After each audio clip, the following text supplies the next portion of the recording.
Okay, showing you guys real quick a good example of a good insect foraging ground. See, these flowers are all over this field here.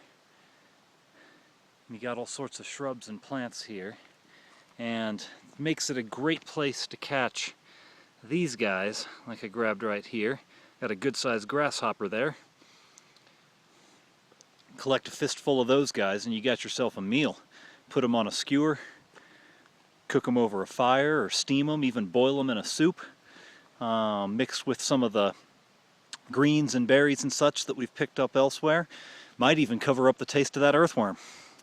But the other thing that's nice is when you have the flowers and such here, is that this sort of area, not as much on rainy weather like this, but this sort of weather will attract honeybees.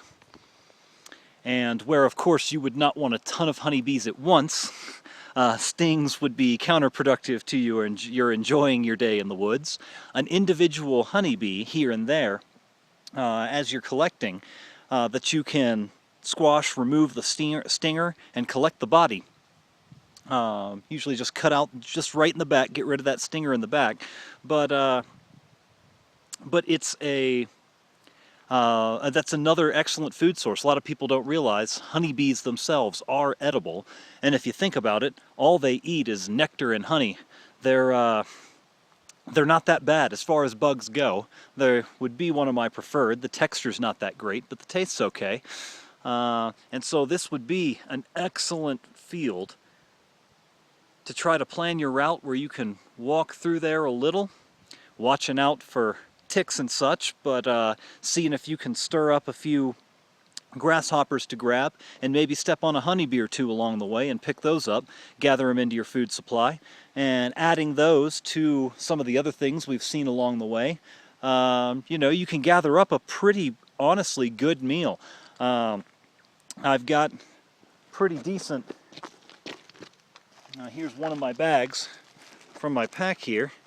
And if you look there, all this is full of, you can see the berries, I got earthworms all in there, and dandelion and such, and some of the bark from those aspen trees.